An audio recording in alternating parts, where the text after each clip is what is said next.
بندے کے خدا کے یہاں کیا مقام ہے یہ کسی کو کچھ پتہ نہیں۔ بہت سے اللہ کے بندے ایسے ہوتے ہیں جن کو ہم حقیر سمجھتے ہیں، جن کو ہم کمتر سمجھتے ہیں، لیکن اللہ کے یہاں ان کا مقام اتنا اونچا ہوتا ہے کہ اگر وہ خدا پاک کے اوپر قسم کھا بیٹھیں تو اللہ ان کی قسم کو پورا کر دے۔ اس لیے میرے عزیزوں، دوستوں اور بزرگوں اور بھائیوں، ہر آدمی اپنے آپ کو حقیر سمجھے، اپنے آپ کو کمتر سمجھے، یہ ڈرتا رہے کہ نہ معلوم میری کس بات کے اوپر پکڑ ہو جاوے، اور دوسرے کو اپنے سے افضل سمجھے، اور یہ سمجھے کہ نہ معلوم اللہ جل شانہ عم نوالو کو اس کی کیا ادا پسند آ جاوے جس سے اس کی مغفرت ہو جاوے اور اس کو معافی دے دی جائے۔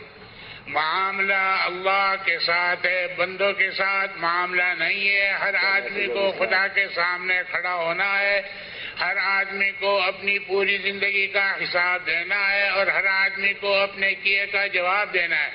ہمیں کوئی حق نہیں پہنچتا کسی کو حقیر سمجھنے کا، کسی کو برا بھلا کہنے کا، کسی کو کمتر کہنے کا، اور کسی کے ساتھ کڑوا بولنے کا۔ ہر آدمی اپنے بارے میں ڈرتا رہے کہ نہ معلوم میری ساتھ کیا معاملہ کیا جائے گا، پتہ نہیں میرا عمل خدا پاک کے یہاں قبول ہوگا یا نہیں قبول ہوگا۔ اس لیے میرے عزیزو، استغفار کی بھی کثرت کریں کہ اے اللہ، تو نے جب یہ دولت ہم کو نصیب فرمائی اور ہم سے اس کا حق بھی ادا نہیں ہو رہا ہے، تو اپنے کرم سے اس کو معاف فرما دے۔ ہمارے حضرت جی فرمایا کرتے تھے، بھائی کرتے رہیں، ڈرتے رہیں، روتے رہیں، مانتے رہیں اور مانگتے رہیں۔ کرنا تو اس واسطے ہے کہ اللہ نے یہ ذمہ داری ہمارے اوپر ڈالی ہے، اس کو کرنا ہے، اور ڈرنا ہے اس واسطے کہ بھائی خدا پاک کہیں ہمیں ہماری بے عنوانیاں اور ہماری بے اصولیاں اور ہمارے قصوروں کی وجہ سے ہمیں محروم نہ کر دے۔ اور بھائی مانتے رہیں کہ اپنے آپ کو مشورے والوں کا پابند بنا کر چلیں، اپنے آپ کو چھوٹا بنا کر چلیں، اور مانگتے رہیں کہ اے اللہ، موت تک ہمیں اخلاص کے ساتھ لگے رہنے والا بنا دے۔ اپنی زندگی کو سنت کے مطابق گزارنے کی کوشش کریں۔ ہمارے لیے نمونہ نبی پاک علیہ الصلوۃ والسلام کی ذات عالی ہے۔ آپ نے ایک ایک عمل کر کے دکھایا ہے۔ جو جتنا اپنے آپ کو نبی کے رنگ میں رنگ لے گا، جو جتنا اپنی زندگی سنت کے مطابق بناوے گا، اور قیامت کے دن نبی کے اتنا ہی قریب ہوگا، اللہ کا اتنا ہی محبوب بنے گا۔ نبی کے طریقے کو چھوڑ کر زندگی گزاریں گے تو نہ خدا پاک کے یہاں اس کی قدر ہے اور نہ نبی کا قرب حاصل ہوگا۔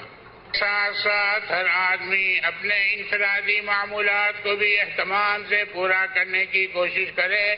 ایسا نہیں کہ صرف اجتماعی معمولات میں لگے اور اپنے انفرادی معمولات سے غافل رہے۔ اجتماعی معمولات سے انفرادی معمولات کے اندر ترقی آتی ہے، اور انفرادی معمولات سے اجتماعی معمولات کے اندر جان آتی ہے۔ ہر آدمی اپنی ذات سے یہ تہیہ کرے کہ مجھے ان عملوں کو کرنا ہے، دوسرے کو تو ترغیب دینی ہے، شوق دلانا ہے، اس کے اوپر زبردستی نہیں کرنی، اس کے اوپر حکم نہیں چلانا، اس کے اوپر جو ہے سختی نہیں کرنی، اس کو تو ترغیب دینی ہے۔ اور ہر آدمی اپنی ذات سے یہ سوچے کہ مجھے کرنا ہے، دوسرا کرے یا نہ کرے۔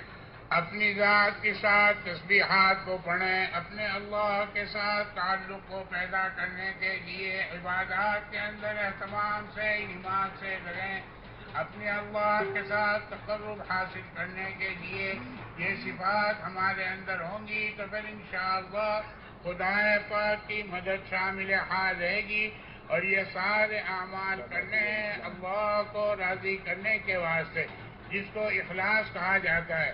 اگر خدا پاک کے یہاں یہ اعمال قبول ہو گئے تو پھر وعدے کے نیارے ہیں، اور اگر خدا نہ خواستہ وہاں قبول نہ ہوئے، منہ پر دے کر مار دیے گئے تو بڑے خسارے میں، بڑے نقصان کے اندر ہوں۔